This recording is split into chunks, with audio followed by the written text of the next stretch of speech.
A 64 coloca aqui um texto de Press F. et al. Para entender a Terra. Vamos olhar diretamente para o enunciado, porque ele é bem curtinho. As forças tectônicas dentro da litosfera, controladas pelo calor interno das profundezas, geram terremotos, erupções e soerguimento de montanhas. As forças meteorológicas dentro da atmosfera e da hidrosfera, controladas pelo calor do Sol, produzem tempestades, inundações, geleiras e outros agentes de erosão. A interação dinâmica entre as forças naturais citadas. Quais são as forças naturais citadas? As forças tectônicas que estão lá dentro da Terra. E essas forças externas, como o calor do Sol, a ação da chuva, favorece a ocupação do espaço geográfico na medida em que provoca a formação de. Logo, essas forças em conjunto vão promover a formação do quê? Olha para a letra A. Solos vulcânicos. Letra B, dorsais oceânicas. Letra C, relevos escarpados. Letra D, superfícies lateríticas. Ou letra E, dobramentos modernos. Essa é uma questão bem específica, porque ela está juntando dois fatores ao mesmo tempo. Ao mesmo tempo que ela fala, observe, de força tectônica, que é um agente interno do relevo, ela fala dos agentes externos do relevo. Ela fala nos agentes que vão agir na atmosfera e a partir da hidrosfera para impactar toda a estrutura da realidade. E aí, observe bem, a gente pode até fazer por exclusão. Olha para a letra E. O dobramento moderno é uma formação decorrente da combinação desses dois fatores? Errado. O dobramento moderno não é formado pela junção desses dois fatores. O que forma o dobramento moderno? As forças tectônicas. As forças tectônicas são o que originam os dobramentos modernos. A movimentação das placas tectônicas no interior da Terra. Mas aqui ele não quer saber o que só as forças tectônicas produzem. Ele quer saber o que força tectônica mais agente externo do relevo produz. Olha para a letra D. Superfície laterítica. Isso aqui também é falso. Porque quem que produz superfície laterítica? Quem produz superfície laterítica são os agentes externos. Os agentes de fora do relevo e não os agentes de dentro do relevo. A movimentação de placas tectônicas não interfere na formação de superfície laterítica. Letra C. Relevo escarpado também é formado por ação de agente externo e não por ação de agente interno. Letra B. Dorsal oceânica envolve também movimentação de placas tectônicas, apesar de também contar com agentes externos a longo prazo.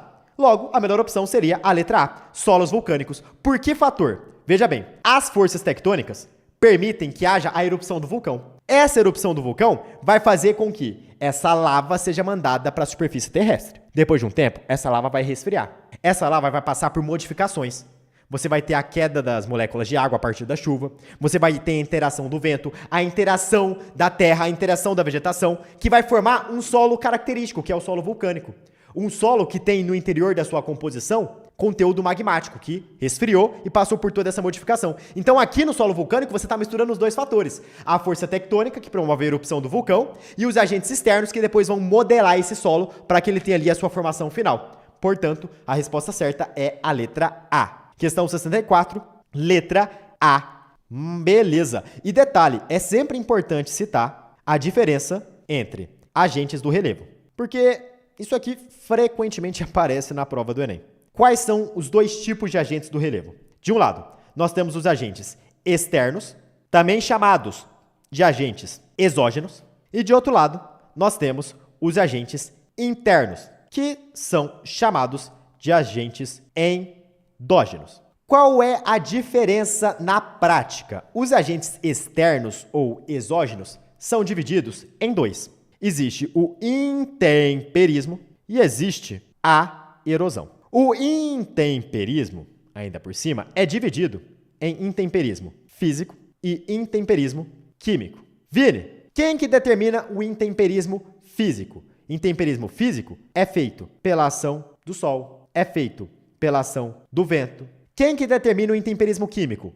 O principal é a água, é a chuva, basicamente, que cai na Terra. Os agentes internos englobam essencialmente a movimentação das placas tectônicas. As placas tectônicas, quando movimentadas, vão agir como agentes internos do relevo. E aí você vai ter vários fenômenos que podem ser gerados. Você pode formar um dobramento moderno. O dobramento moderno é aquela cadeia montanhosa de grande altitude, que é formada a partir da movimentação das placas tectônicas, que quando colidem, promovem o soerguimento do relevo. Temos também a erupção de vulcões, como parte dessa ação dos agentes internos. Temos também tsunamis. Um tsunami ele pode ser decorrente de uma movimentação de placa tectônica que vai fazer como reflexo que haja essa liberação, né, de grande parte de energia que vai ser propagada dessa maneira.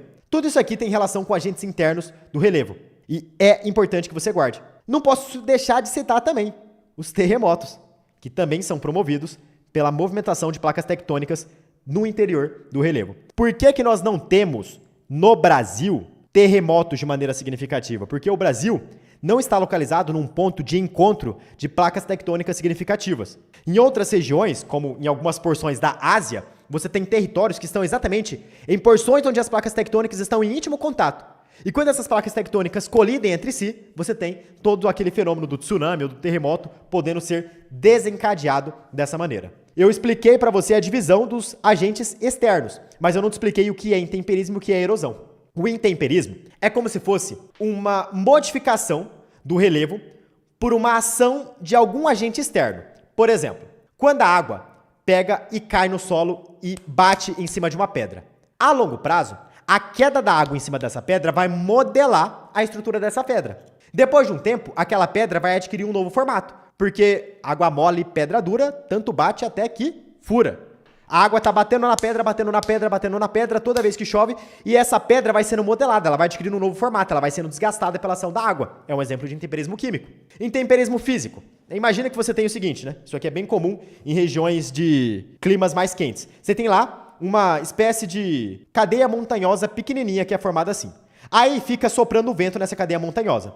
Esse vento que vai soprando ali continuamente, o que ele vai fazer? Ele vai comer, entre aspas, parte dessa cadeia montanhosa. Aí depois de um tempo, essa cadeia montanhosa vai estar mais afunilada. Porque aquele vento que estava batendo na cadeia montanhosa estava basicamente tirando, né, estava degradando parte das rochas, parte da terra que estava formando aquela cadeia. Isso faz parte diretamente de um intemperismo determinado pelo vento, é a degradação. E aí, todo esse processo do intemperismo físico e químico é acompanhado da erosão. A erosão é quando aquele conteúdo que foi degradado no intemperismo é transportado para outro local. Então veja, você tinha, por exemplo, uma pedrinha que foi sendo degradada pela água. A água cai e degrada a pedra. Cai e degrada a pedra. Cai e degrada a pedra. Esses pedacinhos de pedra que estão sendo decompostos, eles vão ser carregados pelo vento, vão ser carregados pela água e eles vão ser mandados para outros locais. Isso é erosão. Erosão é transporte. Erosão é transporte de sedimento. Transporte daquele pedacinho de terra que vai para outro território.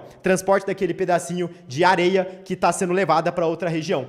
Isso é a erosão, que atua junto com o intemperismo. O intemperismo quebra a parada, aí surgem os fragmentos, e esses fragmentos são carregados a partir da ação erosiva. A erosão pode ser feita pela água, a erosão pode ser feita a partir do vento, a partir de vários agentes de maneira geral. Perfeito? E as placas tectônicas, Vini? As placas tectônicas estão presentes lá na litosfera, realizando esse movimento que, quando associado a uma colisão, gera todo esse impacto.